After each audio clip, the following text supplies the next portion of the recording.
சனிக்கிழமைதோறும் தொடர்ந்து அதிமுகவினர் வந்து அதிக அளவில் வராங்க. அதிமுகவினர் என்ன சொல்றாங்க? இங்கே கட்சியில் இணையறவங்க மீது அதிமுக பொதுச் செயலாளர் பொதுவாக ஒரு இயக்கத்தில் இணைவது என்பது எல்லா கட்சியிலும் வரவேற்கத்தக்க ஒன்று. அதன் அடிப்படையில் தமிழக வெற்றிக் கழகத்துடைய தலைவர் மக்களுக்கு நன்மை செய்ய போகிறார். இது ஒரு வழியில் நின்று எல்லா பணிகளையும் நாம் ஆற்றுவோம் என்ற நோக்கத்தோடு தான் பல்வேறு திட்டங்களை அவர் அறிவிக்கிற போதும் மக்கள் வரவேற்பு இருக்கிறது. மாற்றுக் கட்சி சொல்வதைப் போலல்ல, இயக்கத்தை பொறுத்தவரையிலும் ஒரு தெளிவான சிந்தனையோடு தொலைநோக்கு பார்வையோடு நம்முடைய முதலமைச்சர் அவர்கள் திட்டங்களை தீட்டி வருகிறார்கள். அப்படி திட்டங்களை தீட்டி வருகிற இந்த இயக்கத்திற்கு வலிமை சேர்க்கின்ற வகையில் இன்னும்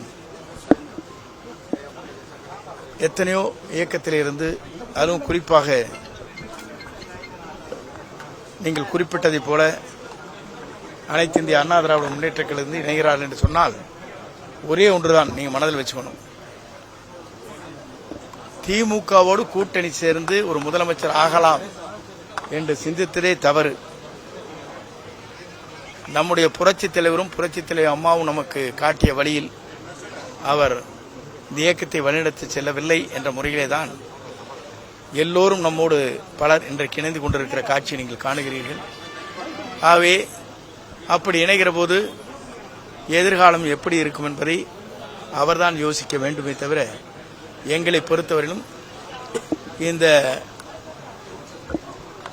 நம்முடைய இயக்கம் புரட்சித் தலைவருடைய வெற்றிக் கழகத்துடைய தலைவர் அவர் எந்த வழியில் வீரநடை போடுகிறாரோ அந்த வழியில் இந்த இயக்கம் வலிமையாகவும் சிறப்பாகவும் எதிர்கால தமிழகம் மக்கள் என்ன விரும்புகிறார்களோ அந்த விருப்பத்தை நிறைவேற்றுகிற இயக்கமாக அமையும்.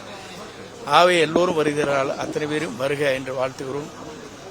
அவர்களுக்கு தலைவர் மூலமாக அந்த பகுதியில் மாவட்ட கழக செயலரோடு பொதுச் செயலாளர் அவர்கள் கலந்து பேசி உரிய நடவடிக்கை மேற்கொள்ள இருக்கிறார் என்பதை மகிழ்ச்சியோடு தெரிவித்துக் கொள்கிறேன். சட்டப்பேரவையில் நேரலை துண்டிக்கப்பட்டிருக்கு, முழுவா ஒளிபரப்பப்படும். இல்ல பொதுவாக துறையை பொறுத்தவரை உங்களுக்கு தெரியும், இதுக்கு முன்னால டைரக்ட் ரிலே பண்ணவே இல்லை, நேரடி ஒளிபரப்பே இல்லை. அவர்கள் அதைத்தான் செஞ்சாங்க. நேர ஒளிபரப்பாக முதலமைச்சர் மட்டும் தான் வரும், மற்ற யாரும் வராது. ஆனால் இப்போது கேள்வி கேட்கிறார்கள், அதன் வேடிக்கையாக இருக்கிறது. நாங்கள் அந்த முயற்சியை மேற்கொண்டு வெற்றிகரமாக நடத்தி கொண்டிருக்கிறோம். அதில் ஏதாச்சும் சின்ன சின்ன குறைபாடுகள் இருக்கக்கூடும், இல்லைன்னு சொல்ல முடியாது.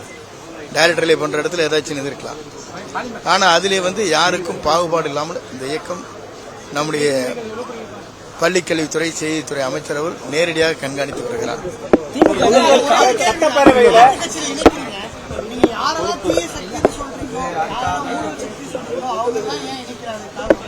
இல்ல யார் ஊழல் சக்தியில் இணைஞ்சாங்க சொல்லுங்க. இல்ல நீங்க இல்ல இப்ப இன்னைக்கு வரைக்கும் இணைந்தது இல்ல ஆராய்ச்சி.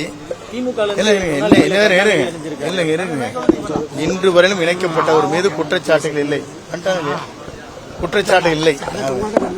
இதுவரையிலும் இணைக்கப்பட்டவர் மீது ஏதாவது குற்றச்சாட்டு தான் நீங்க சொல்லுங்க.